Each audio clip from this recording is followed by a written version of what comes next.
Idea students நம்ம இந்த video 9th social சயின்ஸ்க்கான ஆனுவல் எக்ஸாமோட ஒரிஜினல் கொஷின் பேப்பர் மாடல் தாமஸ்களை பார்க்குறோம். ஸோ வீடியோ வந்து ஃபுல்லாக பார்த்துட்டு இந்த கொஷின் பேப்பரில் இருக்கக்கூடிய அனைத்து கேள்விகள் நன்றாக படிக்க வச்சிருங்கப்பா. அடித்து சொல்கிறேன், இதிலிருந்து பல கேள்விகள் நிச்சயமாக நாளை மறுநாள் நடக்க போகும், அதாவது திங்கட்கிழமை நடக்க போகும் தேர்வில் கண்டிப்பாக பல மாவட்டத்தில் எதிர்பார்க்கலாம். ஸோ அதனால் இருக்கக்கூடிய எல்லா கொஷின் இம்பார்ட்டன்ட் கொஷினை படிச்சுட்டு போங்க.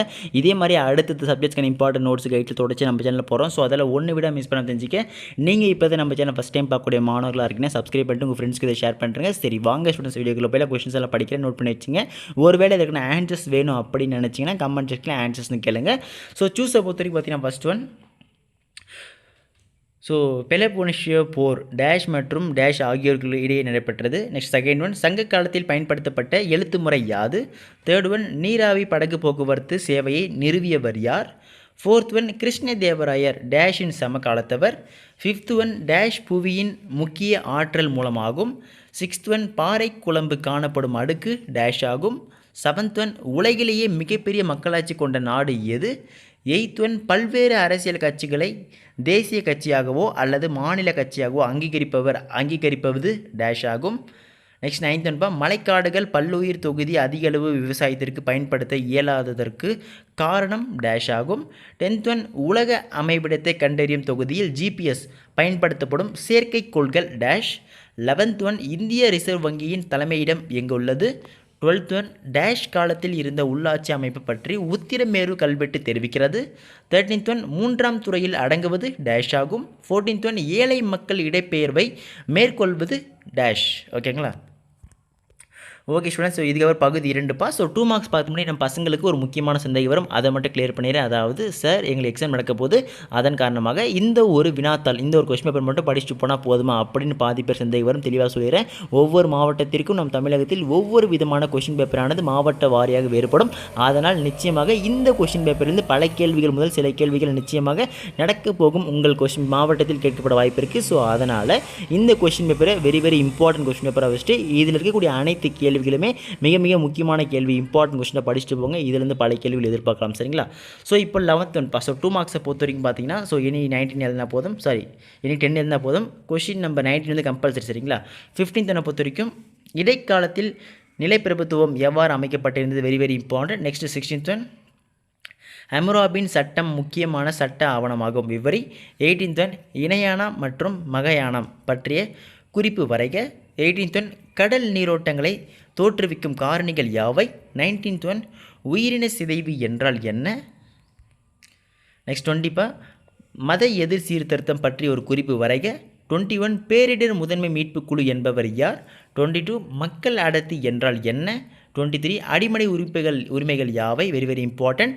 24, இருசக்கர வாகனம் ஓட்டும் போது தலைக்கவசம் அணிவதன் நன்மைகள் யாவை? 25, அழுத்த குழுக்கள் என்றால் என்ன? ஸோ நெக்ஸ்ட் 26பா, உணவு பயிர்களுக்கு 2 எடுத்துக்காட்டுகளும் உணவில்லாத பயிர்களுக்கு 2 எடுத்துக்காட்டுகளும் எழுதுக. 27, அந்நிய செலவாணி என்றால் என்ன?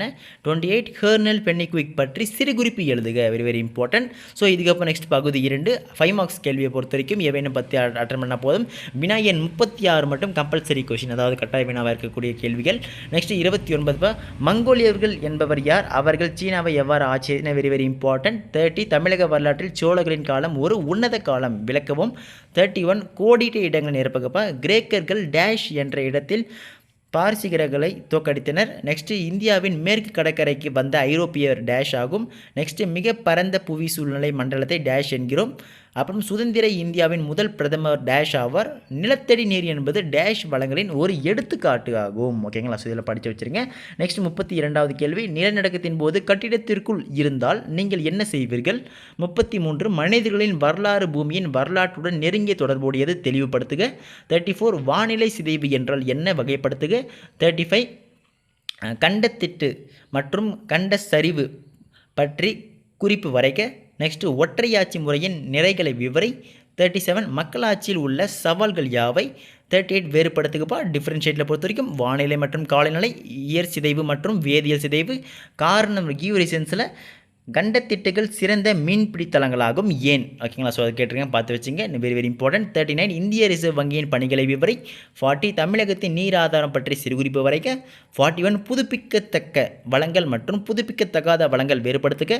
32 சாலை பாதுகாப்பு விதிகளை பற்றி விவரி. ஓகேங்களா? ஸோ இதுக்கு அடுத்து பகுதி 4 பார்க்க போகிறோம். ஸோ கொடுக்கப்பட்ட வினாக்களுக்கு விடையளிக்கவும். 43வது பார்த்தீங்கன்னா கொடுக்கப்பட்ட பகுதிகளை உலக வரைபடத்தில் குறிக்கவும். வேர்ல்டு மேப்பில் செயல்படும் எரிமலைகள் 2, பசிபிக் நெருப்பு வளையம், புவி அதிர்ச்சி மண்டலம் ஏதேனும் 2, ஆல்ப்ஸ் மலை, கிழக்கு ஆப்பிரிக்காவின் பிளவு பள்ளத்தாக்கு, இமயமலை, நன்னம்பிக்கை முனை, சஹரா வெப்ப பாலைவனம். ஓகேங்க. அல்லது அடுத்து உலக வரைபடத்தில் கீழ்கண்டவற்றை குறிக்கவும். ஏதேனும் 2 டெல்டாக்கள், பிரியரி, டெரன்ஸ், துந்திரா பல்லுயிர் தொகுதி, வெப்ப மண்டல காடுகள் பல்லுயிர் தொகுதி, ஹெவாங்கா ஆறு, பசிபிக் பெருங்கடல், கோபி குளிர் பாலைவனம். 44வது கேள்வி சூழ்நிலை மண்டலத்தின் பல்வேறு கூறுகளை விவரி. அல்லது சங்க காலத்தில் தொழில்களும் கைவினை கலைகளும் எவ்வாறு பொருளாதாரத்தை மேம்படுத்தின. ஓகேங்களா? ஓகே ஸ்டூடெண்ட்ஸ், மேலே குறிப்பிடப்பட்டுள்ள அனைத்து கேள்விகளும் நன்றாக படித்துக் கொள்ளுங்கள். இதிலிருந்து பல கேள்விகள் நிச்சயமாக நடக்கப் போகும் தேர்வு கண்டிப்பாக எதிர்பார்க்கலாம். ஸோ இதன் காரணமாக இதே மாதிரி அடுத்தடுத்து வரக்கூடிய சப்ஜெக்ட்ஸ்க்கான important notes, guides, question papers உட்பட நம்ம சேனலில் தொடர்ச்சியான வீடியோக்கள் நம்ம மாணவர்கள் அப்லோட் செய்கிறோம். ஸோ அதெல்லாம் தொடர்ந்து தெரிஞ்சுக்க நீங்கள் இப்போ தான் நம்ம சேனல் முதல் தடவை பார்க்கக்கூடிய மாணவர்களாக இருக்கீங்கன்னா பார்க்கக்கூடிய ஒவ்வொரு மாணவர்களும் நம்ம சேனல் சப்ஸ்கிரைப் பண்ணி சப்போர்ட் பண்ணுங்கள். அடுத்தது தொடர்ந்து பார்க்கலாம் மாணவர்களே. மிஸ் பண்ணுறாதீங்க. Tata, bye by.